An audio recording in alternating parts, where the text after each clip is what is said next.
Buenas tardes, amigos de Joe Bloom, Proyecto Tierra. Estamos en una entrevista con motivo de la Semana Santa aquí con Gilberto Rocha. Para servirle. Qué gusto, Gilberto, de estar contigo en este lugar por invitarme a tu programa. Gracias a ti de permitirnos, en medio de todas tus actividades, estar aquí. Yo conocí este lugar hace como 20 años, era pequeño. Bueno, relativamente pequeño, porque creo que había 5,000 personas reuniéndose. Ya era grande. Ya era grande, pero ahora está gigantesco, que se reúnen para alabar a Dios, para platicar de Dios, para aprender de Dios y para poner su vida en las manos de Dios. Así es. El tema, estamos en la Semana Santa del año 2018. Así es. Cada año se predice que es el fin del mundo, cada año se habla de que si la gente no se arrepiente, pues van a recibir el juicio de Dios. Cada año vemos que hay más crimen organizado, hay más problemas con las familias, hay más jóvenes que se dedican a las drogas, y cada año se vuelve a entregar el mensaje de la salvación de Jesús, de su muerte y su resurrección en este periodo de Semana Santa. Así es. Aquí en este centro, ustedes, ¿qué visión tienen en cuanto a la Semana Santa? ¿Cuál es su preocupación fundamental en esta semana? Proyecto Your Blue es Proyecto Tierra. Proyecto Tierra. Conciencia y acción con una misión: limpiar y proteger el lugar en que vivimos. Proyecto Tierra.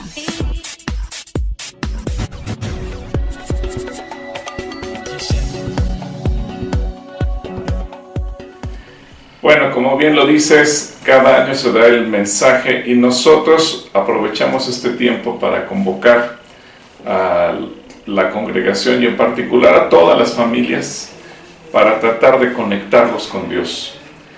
Es un tiempo especial donde la gente sí se sensibiliza un poco más, y justamente en la Biblia dice que esta semana se convocara a una fiesta, y curiosamente la palabra que utiliza la Biblia es Santa Convocación. Santa Convocación. Le dice el Señor a Moisés: y hará Santa Convocación. Y en esa convocación eran 7 días de fiesta, panes sin levadura, al final se sacrificaba el cordero, etcétera, que es lo que Jesús vino a hacer justamente cuando muere por nuestros pecados. Y nosotros a este evento que tenemos jueves, viernes y sábado le llamamos convocación espiritual. O sea, convocamos a la gente. Este año, por ejemplo, vamos a hablar acerca de ser más que vencedores, pero como familias. Porque muchas veces como familias estamos derrotados, o tal vez tenemos un hijo en derrota porque ha sido atrapado por las drogas o por el alcohol, o tal vez lo vemos que se nos está escapando de las manos de alguna manera, y lo que queremos es dar el mensaje: cómo podemos nosotros como familia, centrados en Dios o conectados con Dios, sacar a nuestros hijos y como familia llegar a la victoria que Dios nos quiere dar en medio de todas las situaciones que nos toca vivir como seres humanos. Si hablamos de una victoria, entonces podemos decir que hay familias en derrota actualmente. Muchas familias están en derrota. Yo veo que cada vez es mayor el índice de divorcio, por ejemplo, y creo hoy en nuestro país, según los datos que arroja el INEGI, por cada 10 matrimonios que se celebran, 15 se divorcian. Más de los que se casan. Más de los que se casan. Es decir, ahorita vamos en una situación a la inversa. A lo mejor tú ves en el registro civil que llegan 10 parejas a solicitar matrimonio, pero llegarán 15 a solicitar ser divorciados. Estamos en crisis. ¿Por qué se da el divorcio? Pues porque no hemos aprendido a vivir primeramente como matrimonio, el varón y la mujer. No hemos aprendido que nuestras diferencias nos tienen que complementar en lugar de llevarnos a competir. No hemos aprendido que el varón tiene un lugar importante en la casa, la mujer tiene un lugar importante en la casa, y que juntos tenemos que hacerlo. Hablaste de jóvenes en drogadicción y comentamos que están en derrota las familias. ¿Por qué se da la drogadicción? Yo veo que hoy en día vivimos en una sociedad tan materializada que tú le preguntas a cualquiera, ¿para ti qué es lo más importante en la vida? Y te dice, mi familia, mis hijos. Pero en la práctica, un matrimonio, un varón, una mujer, tienen sus hijos, y cuando toman decisiones, en realidad lo hacen pensando en el dinero. Es decir, si con el salario del varón podemos tener un nivel de vida más o menos regular, entonces pensamos, pero ¿qué nivel alcanzaríamos si trabajamos los dos? Y entonces ponemos el objetivo en el dinero, y los hijos, bueno, los hijos buscaremos quien los atienda o que queden un ratito solos en la casa o a ver qué hacemos con ellos. Y obviamente esos hijos van creciendo solos. Son hijos de la calle, son hijos de la televisión, son hijos del internet, son hijos de la guardería, de quien sea. A veces hasta de los abuelos, ¿verdad? Muchas veces les va y se deja a los hijos con los abuelos. Pero los abuelos ya son grandes. Los abuelos, pues, consienten, no educan. Ellos son felices con los nietos, obviamente. Pero yo me doy cuenta en el papel de consejería dentro de la iglesia, que así como los abuelos fueron rígidos con sus hijos para sacarlos adelante, pues con los nietos son consentidores. Y esos chicos al crecer, pues crecen sin autoridad, sin estar conectados a papá o a mamá, y ellos van interpretando que para sus padres ellos no son importantes, que hay cosas más importantes, y cómo lograr ese escape. Y en la calle se comienzan a combinar otros factores, tal vez un amigo que les dice, mira, prueba esto y esto te va a hacer sentir bien, te vas a sentir chido, te vas a sentir que te escapas de los problemas que traes. Y la gente va probando de todo. Y justamente la semana pasada también veía una estadística que nuestro país va en el consumo de adicciones cada vez más hacia edades más pequeñas. Hoy en día se tiene que a los 8 años en promedio los chicos empiezan a probar una droga. Pero tú considera, un niño de 8 años para que pueda probar una droga significa que está lejos de la protección de sus padres. Muy lejos. ¿Y dónde están los papás? Pues los papás están ocupados en otras cosas, tan ocupados que no tienen tiempo para sus hijos. Fíjate que ahorita que hablaste de los problemas en el matrimonio y como consecuencia lo de los niños, en cierta ocasión un amigo se separó de su esposa y pidió consejería, y por azares estaba yo ahí y escuché el consejo que le daban y le decían, mira, ahora que tengas lana va a regresar contigo, ¿no? Y entonces yo me quedé pensando, no, pues si fuera a regresar por dinero, pues mejor que no regrese, quédate solo, mano. Por dinero mejor que no regrese contigo. Sí, no ese es el punto, no es lo material. Pero yo veo que efectivamente las parejas cada vez ponen más como su objetivo central el dinero, lo material, una casa, un nivel de vida más cómodo, pero no ubicamos que así como es importante sacar una empresa adelante, es importante sacar una familia adelante. Yo he tratado muchas parejas, algunos ya de 30 y tantos años de casados, que ya llegan a mi oficina a los 60 años de edad tal vez, a lo mejor ya hasta jubilados, y cuando me platican el desastre en el que viven sus hijos, regularmente siempre es la misma idea: ¿qué cosa podría ayudar para regresar el tiempo y no haber cometido los errores que cometí? Me hubiera dedicado yo a mi casa y no a la empresa, porque muchas veces me llegan a decir, para mí era tan importante la empresa, era tan importante el desarrollo profesional, que me olvidé que tenía hijos y los hijos se perdieron. Drogas, familias rotas, problemas y deseos económicos, como un desequilibrio. Semana Santa, estamos en Semana Santa.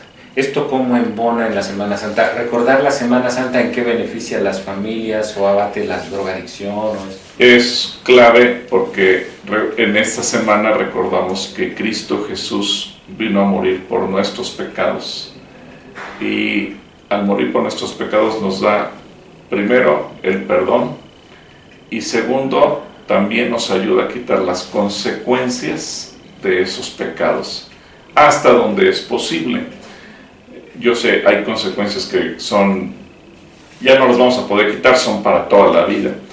Pero hasta donde sea posible, también yo he visto cómo cuando la gente conoce a Cristo y comienza a poner en práctica la palabra de Dios en su propia vida, reconociendo que lo que Cristo Jesús hizo una semana como esta, al morir por nosotros, y esos principios que Cristo Jesús vino a enseñarnos, los comenzamos a poner en práctica en nuestra vida, también descubrimos que tenemos un Dios todopoderoso y un Dios restaurador. Para mí eso es lo más sorprendente de todo, cómo Dios restaura. Déjame platicarle a todo tu público que tenemos una persona que él ya estaba desahuciado por el consumo de tantas sustancias tóxicas, sus neuronas ya se habían muerto, su cerebro había dejado de funcionar, pero a pesar de eso, él en medio de su inconsciencia pudo pedirle perdón a Dios, se pudo arrepentir. Y yo vi un milagro como Dios fue regenerando las neuronas, Dios fue regenerando su cerebro, y este chico de estar tirado en la calle como un teporocho, durmiendo en las banquetas literalmente, se regeneró por completo, Dios lo restauró, y no solamente abandonó las adicciones, sino que su cerebro, su forma de pensar, de hablar, de moverse, todo fue regenerado.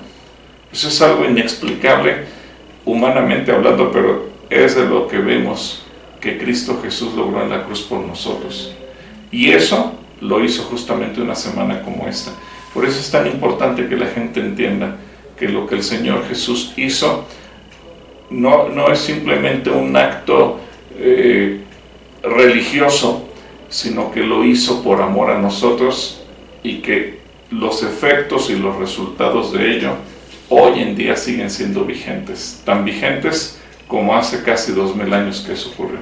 Esa semana, última semana de Jesús en la tierra, hace, según la cronología, 2018 años, unos dicen que son 4 años más, en fin.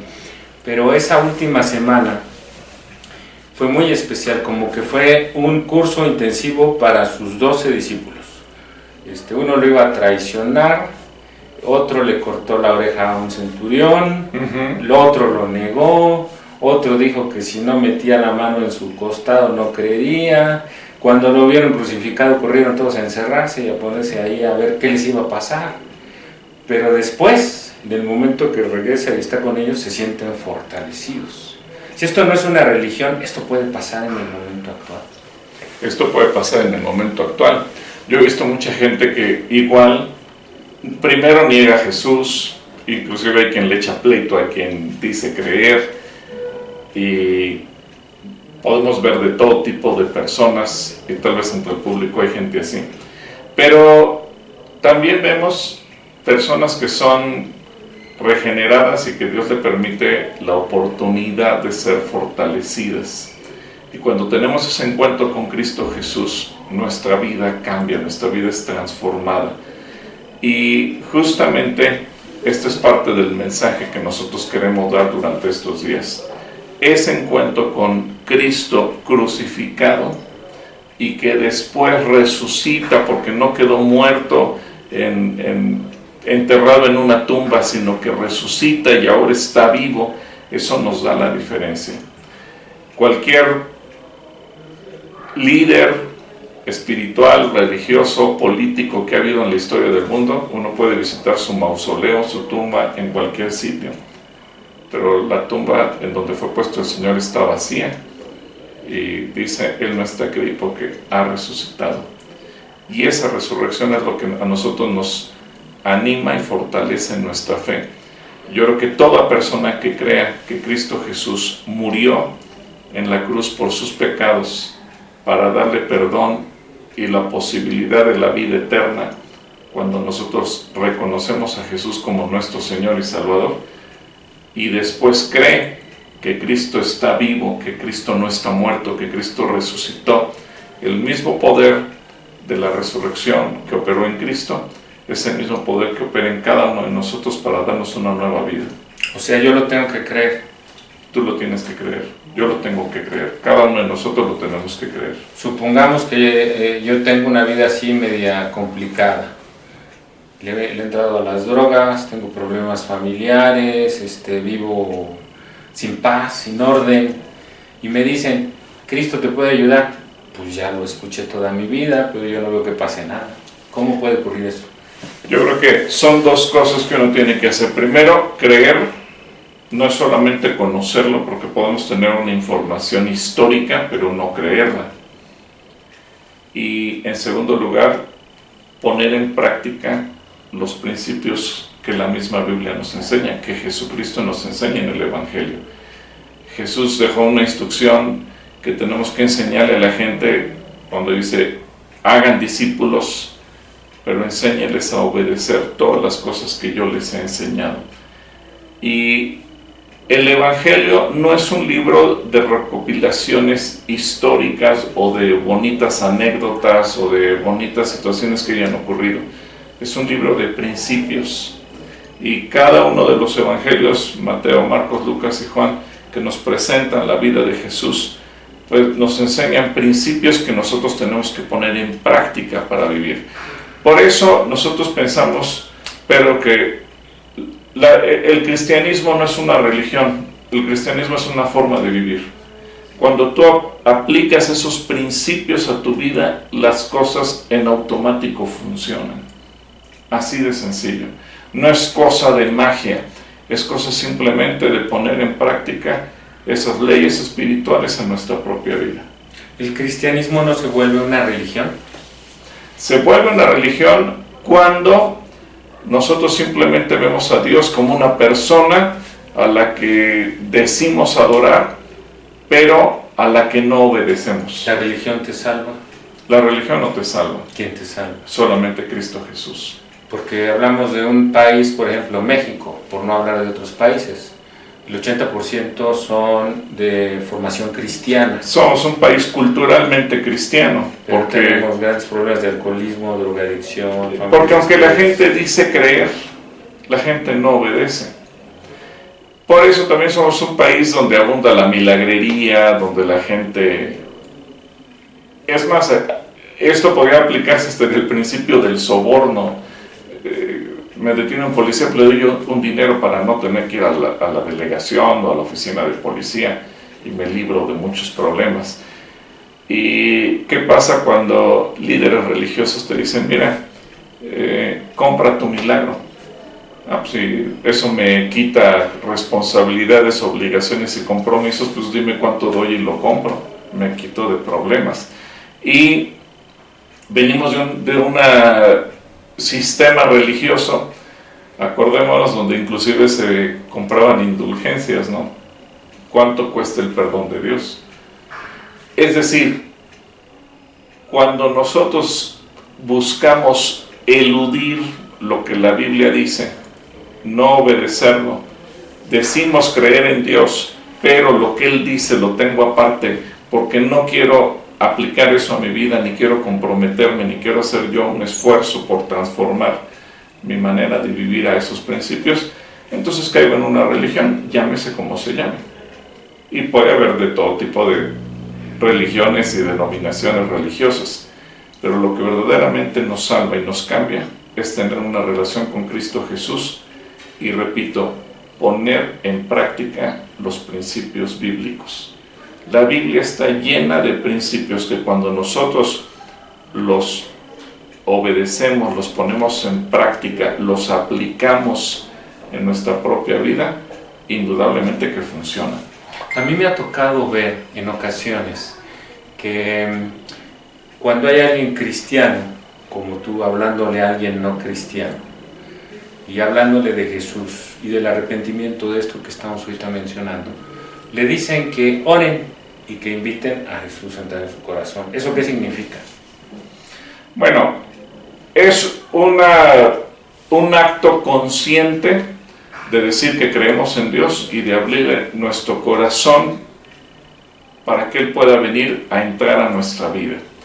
Pero yo creo que muchas veces nos quedamos solamente con parte de la información, es decir, pensamos que por el hecho de hacer esa oración en automático ya se dio todo. Y lo que tenemos que tomar conciencia es, primero, el arrepentimiento. Jesucristo dijo, arrepiéntanse y crean en el Evangelio. ¿Qué significa el arrepentimiento? Primero, reconocer que mi sistema de vida no ha funcionado y que necesito cambiarlo. Si yo no pienso eso, pues voy a seguir viviendo igual y entonces caigo en esa religión. O sea, creo en Dios, pero sigo viviendo como si no creyera en Él.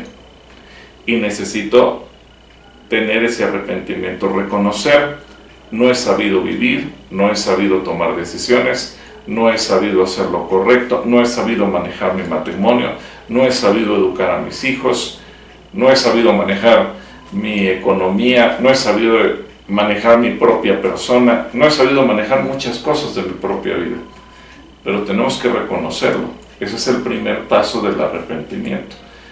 El segundo paso del arrepentimiento es decir, he vivido solo, ahora necesito acercarme a Dios. Yo viví pensando que mi opinión, mi experiencia, mis conocimientos eran más que suficientes para vivir bien. Hoy me reconozco que necesito a Dios en mi vida, porque yo no puedo solo. Cuando tomamos esa acción, entonces complementamos. Sí, oramos, Señor Jesús, ven a mi corazón y permíteme nacer de nuevo y permíteme ser tu hijo. Pero ahora lo complementamos con la parte de, Señor, yo te necesito. Y necesito involucrarte en mi vida todos los días. Y necesito dejar de vivir según yo pienso que es lo correcto y comenzar a vivir según lo que tú dices en tu palabra que es lo correcto. Claro, esto es un proceso, porque la Biblia tiene 66 libros, nosotros animamos siempre a la gente y tenemos planes de lectura para que todos los años, desde el 1 de enero hasta el 31 de diciembre, puedas leer la Biblia completa y ya que terminaste, vuelves a empezar y terminas el siguiente 31 de diciembre y vuelves a empezar, porque es un libro del que nunca vamos a terminar de aprender.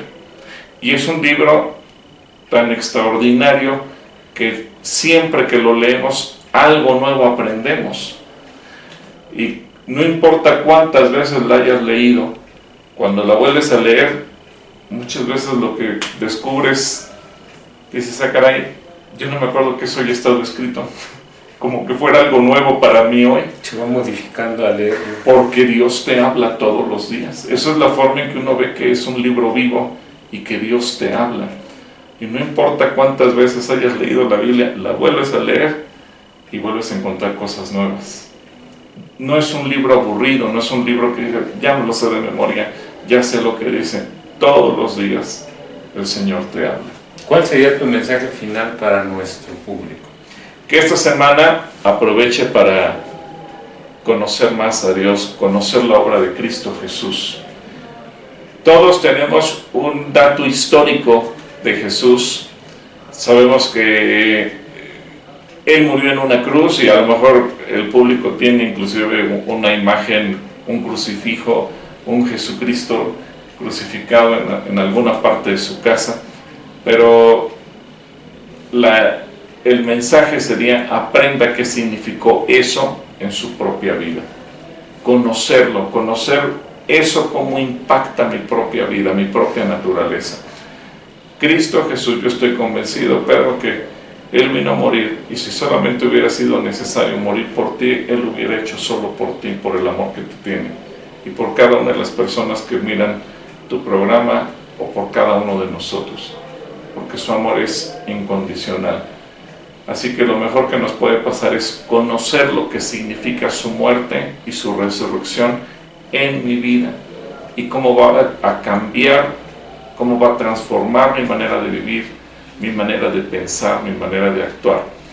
Y cuando lo entendamos, entonces cosas extraordinarias ocurrirán en cada uno de nosotros. Pues ya lo escuchó usted, es Gilberto Rocha, aquí en Calacuaya, en Atizapán. Atizapán de Zaragoza. Atizapán de Zaragoza. el mensaje de Jesús en esta Semana Santa del año 2018 y todos podemos encontrar esa paz. Amén. Gilberto, Pedro, Dios te muchas bendiga. gracias, que Dios te bendiga. Gracias. Que Dios bendiga a todo tu público. Hasta la próxima, se despide Pedro Gómez. Proyecto George Blue es Proyecto Tierra. Proyecto Tierra. Conciencia y acción con una misión. Limpiar y proteger el lugar en que vivimos. Proyecto Tierra.